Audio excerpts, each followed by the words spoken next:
So, Charles I and the Civil War, which is a big upheaval in the middle of the 17th century, and one of the things that puts England into its unusual position in the world. The big revolutions in Europe were mostly taking place later on. So this was an early example of the people rising up against the king. I need you, please. It was a failure. The Civil War was not a success. It did not really change anything very much. But it's nevertheless a very important aspect of the history of this period. The king in question is Charles I, and he's the only English king who actually loses his head. A bit like this. All right. So, yeah, so you have to fool around a bit sometimes, okay? Liven the subject up a bit. So, yes, he's the only English king to have lost his head. Of course, during the Middle Ages, kings were killed and things, but they were killed in power struggles among the elite. This was a revolution from the bottom, or from the mainstream of society, against the king. This was the first time that this had happened. It was to happen again in a slightly different way later on in the 17th century, and as I say, it happened in other parts of Europe a little bit later on. He was very much his father's son. When we say that in English, we mean that he was like his father. He was his father's son. He was rather like his father in a lot of ways. Do you remember I said that James was a rather stubborn man? He insisted that he was king because God had chosen him to be king, and he didn't really have to listen to anybody else. If you've been chosen by God, what's the point in listening to other people? And particularly in this sense, Charles was like his father, and like him perhaps in other ways as well. Money. James spent a lot of money, and Charles also enjoyed his position as king by spending more than he really should. And yes, his own belief that he was king because God had chosen him, what we call divine right. And the quarrelling with Parliament, this is another thing that he shares with his father, the quality of arguing with his politicians, mostly about money, which, as I say, he spent too much of. He also took his position, like his father, he took his position as head of the church very seriously. Both of them were adamant that they were sincere sincere Anglicans, and they wanted this Anglican church to work, and they were the head of the church. But he was different in one particular way. Perhaps the most important way that he was different was that he got involved unsuccessfully, on the whole, mostly unsuccessfully, in a number of wars. James, if you remember, kept England out of wars, especially that particularly nasty war that was going on in Europe over kind of Germany, Bohemia, that sort of area at that time. Charles was, unfortunately, dragging his country into foreign wars. One of the wars was with Spain, and you will remember, I said it for a couple of weeks. It wasn't a couple of weeks. It was last week, wasn't it, that we were talking about that? So I don't know, I've got a couple of weeks. But anyway, a while back, we were talking about James's daughter marrying the Elector Palatine who later became the King of Bohemia, and that there was this horrible war that broke out. And Germany was not a united country. Hi, take a print from here. Germany was not a united country. It just consisted of lots of smaller kind of principalities. And there was something called a sort of shadowy thing called the Holy Roman Empire, which was sort of pieced together in a kind of way after the Roman Empire had ended, but not really connected with Rome anymore, just happened to be called the Holy Roman Empire. Well, Frederick lost his position as King of Bohemia, and the Holy Roman Empire was torn apart in this 30 Years' War, as I mentioned last week. And as I said last week, James kept out of that. He was actually changing his mind when Spain took possession of the Palatine. This was Spain actually invading and taking control of the country that his daughter was supposed to be ruling together with her husband, Frederick. When they took that step, he said, okay, that's one step too far. I need to try to stop this. I need to take some responsibility. After all, it's my daughter and her husband. And he was getting ready to fight with Spain at that point, but he died. So it was Charles who actually took the country into war with Spain at that point. And it was a disaster. I mean, it wasn't just bad. It was awful. I mean, it was so bad. He messed up very badly with this. The Cadiz Expedition in 1625 was a total failure. It was total incompetence. I mean, any military commander should have done better than this. Charles actually wanted to forget all about it, but Parliament was furious. I mean, Parliament said, hey, we paid money for this, and it's a total disaster, and we want to see some kind of discipline enacted upon the Duke of Buckingham, who was the sort of Sekinisha for the whole adventure. And so they really were looking to kind of punish somebody for such a bad defeat that really came from a failure of leadership. So Buckingham really was pretty responsible here. Here he is. Well,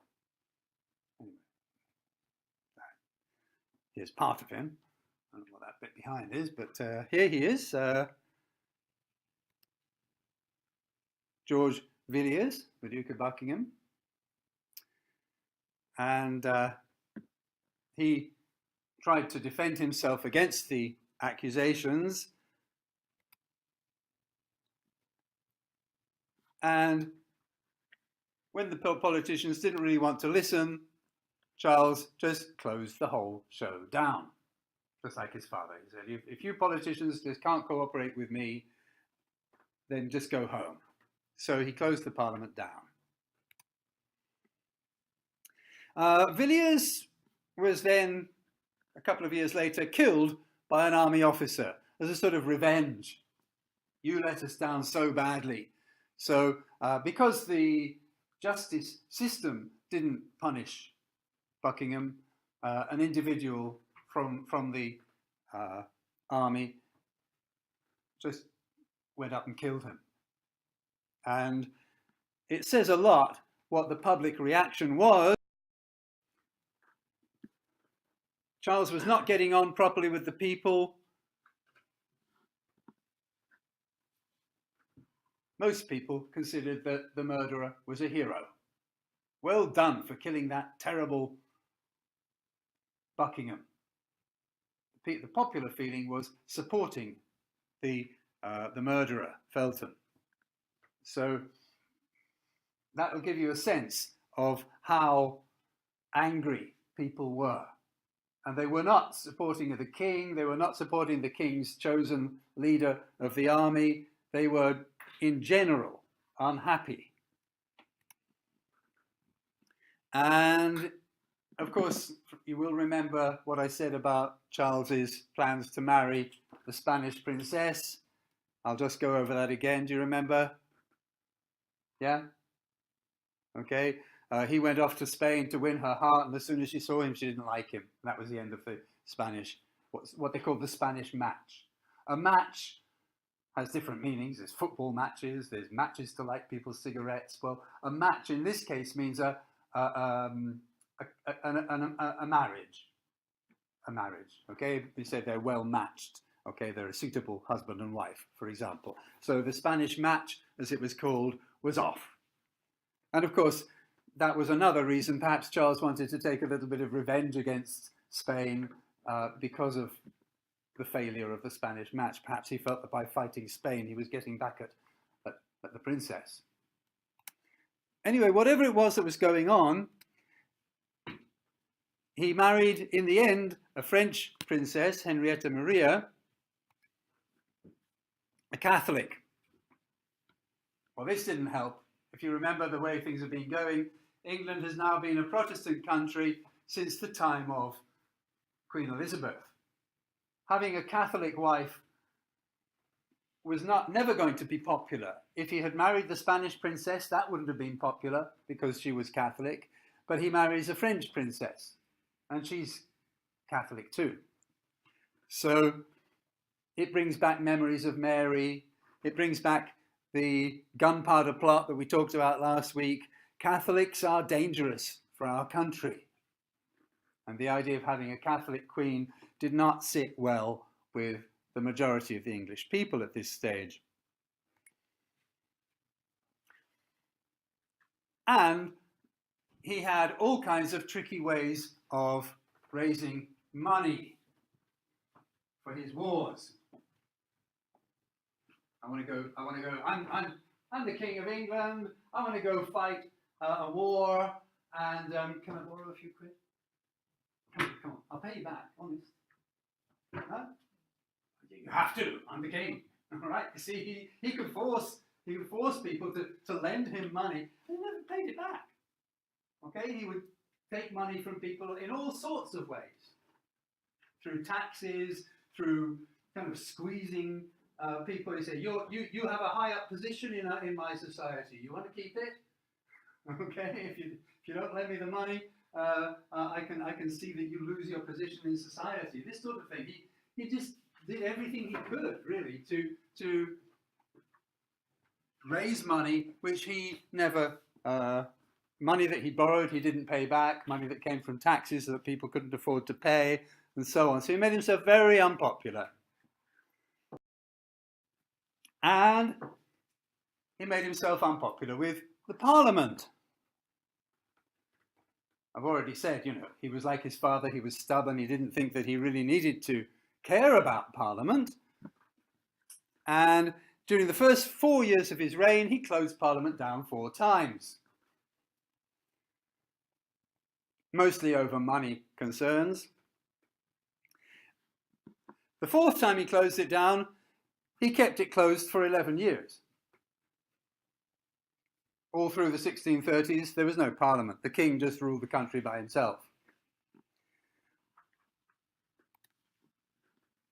This is called personal rule, the period of personal rule during the 1630s, basically, when the king just said goodbye to the Parliament and ruled the country on his own. Well, he needed money now to fight against another enemy that had come up, Scotland. Scotland was rebelling against Charles's rule. I won't go into all the reasons just at the moment, but he was faced with rebellion in Scotland, and he needed money to raise an army to fight the Scots. This is called the Bishops' Wars. Do we know what a bishop is? All right, inside the church system, In the Catholic Church system, at the top here you've got, thank you, you've got the Pope right up at the top. Of course, in the Church of England, the person you've got at the top is the King, but the King or Queen. But the practical head of the church would be called the Archbishop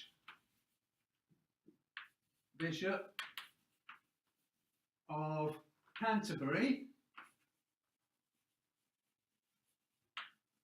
Right, he will be right at the top. Then there will be a slice here. Okay, this is the Archbishop of Canterbury, right at the top. You've got the other archbishops.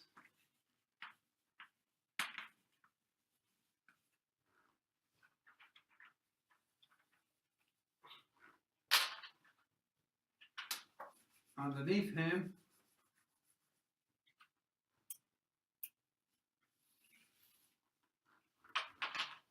And then you've got the bishops.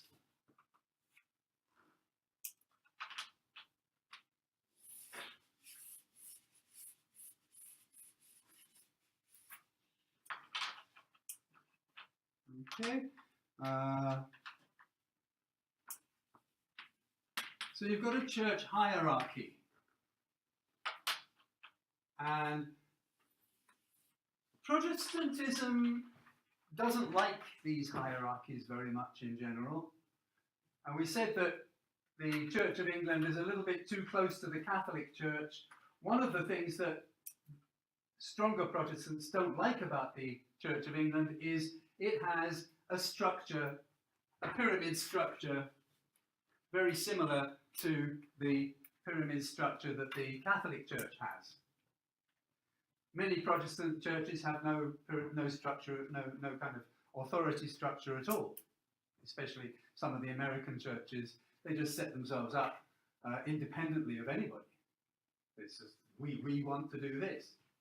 So Scotland also wanted to have a system that didn't involve this kind of hierarchy. They wanted a more equal church structure.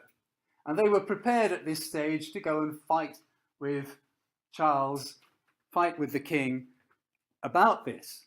They wanted their own church structure that wasn't a hierarchy like this. So it's called the Bishops' Wars because they wanted to get rid of bishops and archbishops and this all this structure. And so in 1640, Charles called together the Parliament. It lasted for 3 weeks, which is a pretty short length of time. So somebody with a lot of imagination decided they would call this the Short Parliament. Okay. Right.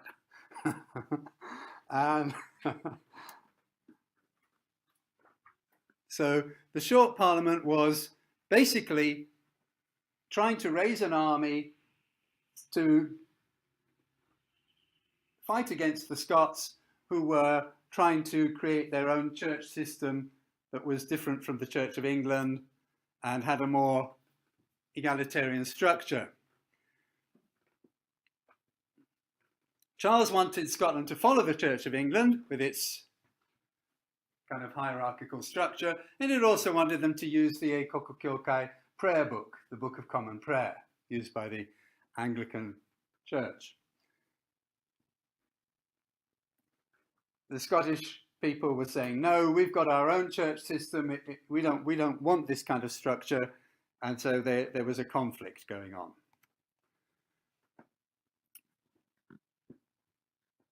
Started off as a kind of rebellion, and it escalated into an open war.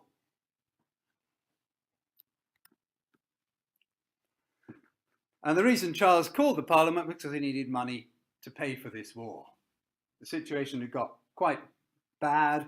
There were lots of angry Scottish people up there who wanted to fight against England. He needed to get an army together to protect the country.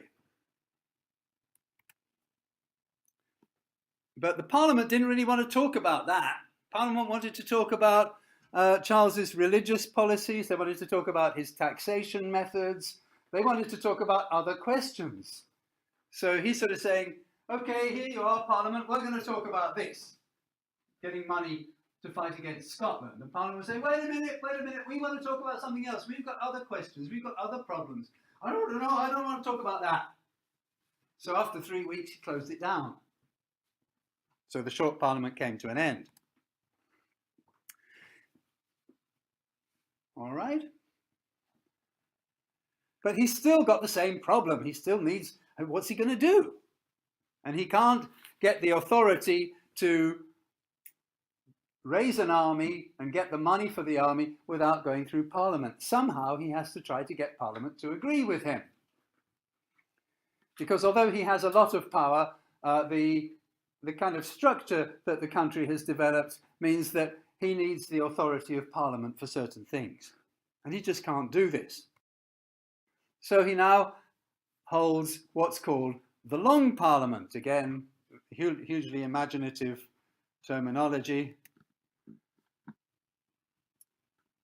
Because the slow Parliament hasn't really managed to solve the problem at all. We've still got the problem of financial crisis because of these bishops' wars. How are we going to pay for the soldiers to fight against the Scots?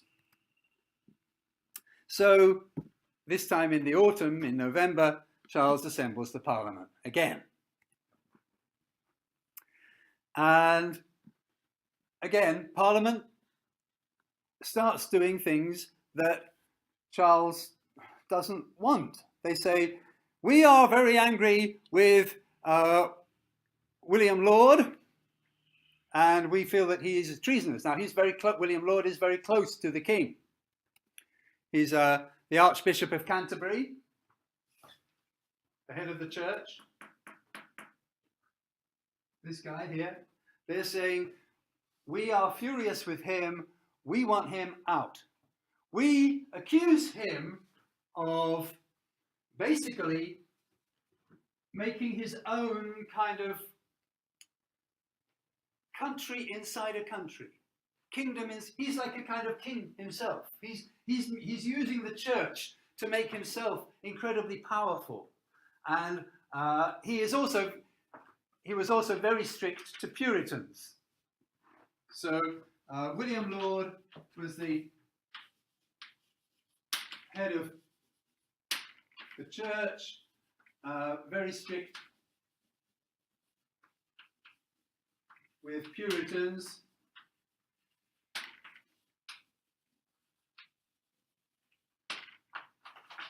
The kinds of things that, the kinds of punishments that Puritans were getting at this time were having their ears chopped off, having a hot iron brand put on their face and burning their cheek and burning their face, sometimes having their tongue cut out. Right? Very nasty stuff. And it was William Laud who was doing this. So they wanted him to be accused of treason, or they charged him with the crime of treason, betraying the country, and they wanted him to be removed and punished. Yes, the idea was that he was running a kind of ecclesiastical state inside the state. So you've got the political country of England, and you've got a kind of church power structure that's reaching out into people's lives and cutting people's ears off and branding them with hot irons and doing these kinds of things and using power in all kinds of ways. No, we don't want this. The people are, the Parliament, large numbers of the politicians are saying, this is wrong, we don't want this. Here they all are in 1640. The Parliament was divided then, as now, into two halves. One is the House of Lords, and the one is the House of Commons. As it suggests, the name, the House of Lords, means it's from the very high-level families, many of them going right back to 1066, which is very important here because 1066 was the I know it's not our period, but we did talk about it. Do you remember? 1066 is the 1 year of English history that every school child will know. It's the most famous year. It was the last time that the country was invaded by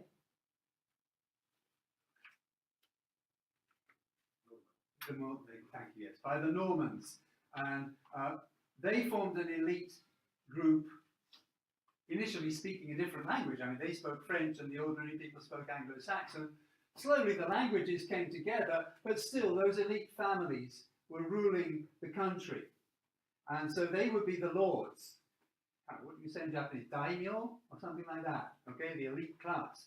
And slowly, as things became a little bit more democratic over the years, high-ranking other people would kind of be brought into the Parliament. This was the House of Commons.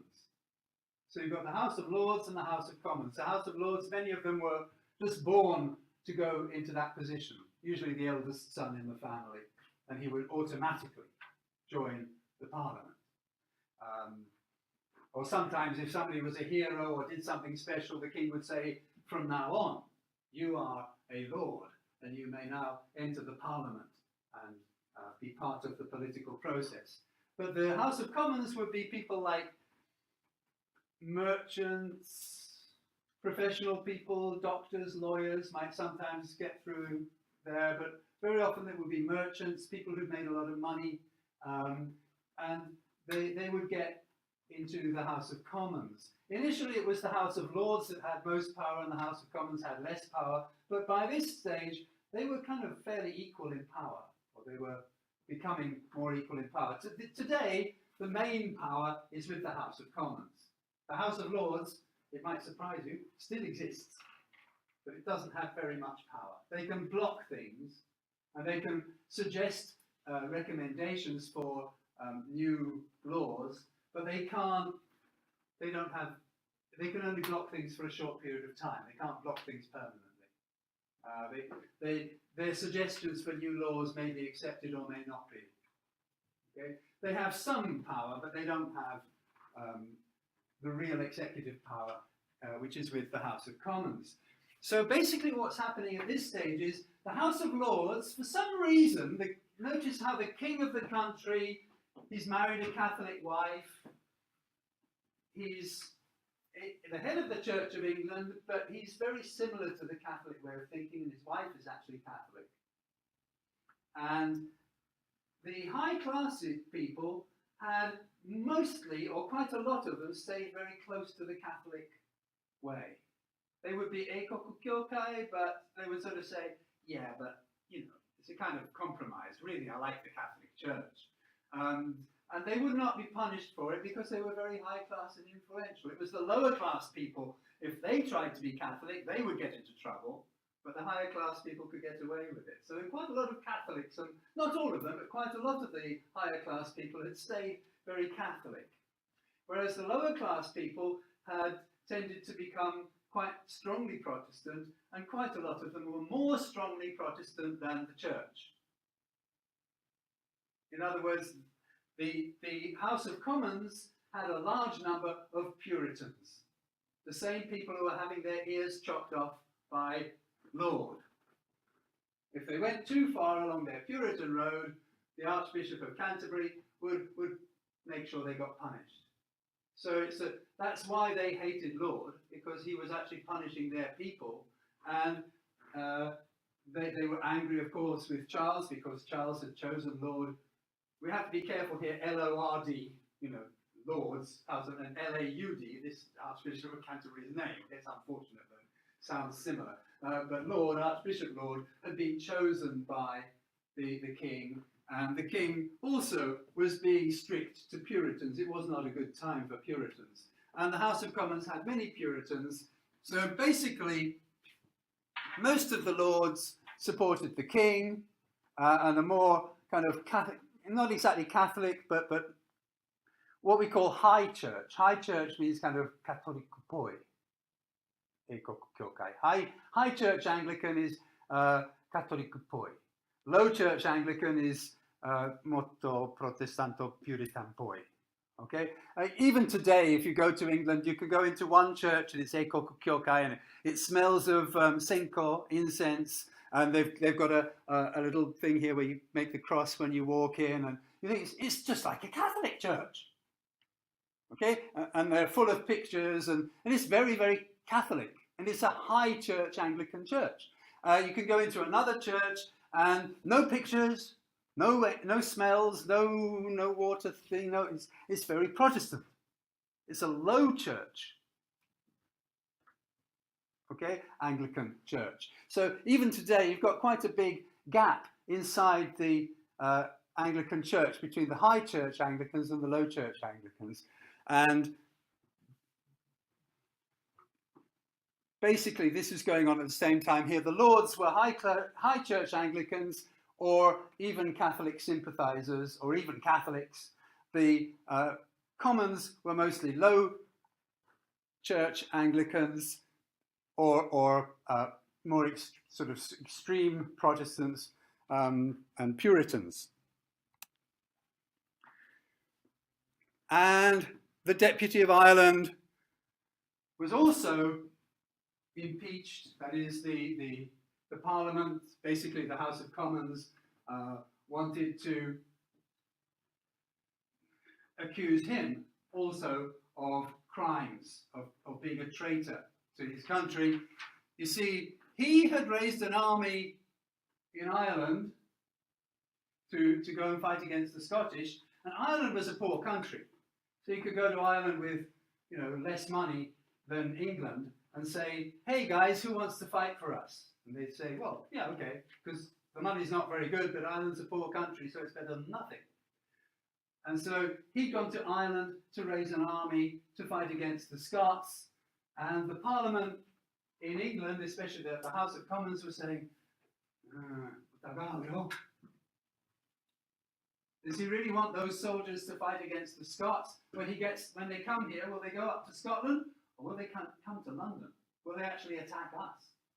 They did not trust the king at all at this stage. They feared that the king's agent was actually getting an army together, and when he got them into Britain from Ireland, they wouldn't go north to Scotland, they'd go south. They'd attack the Parliament itself.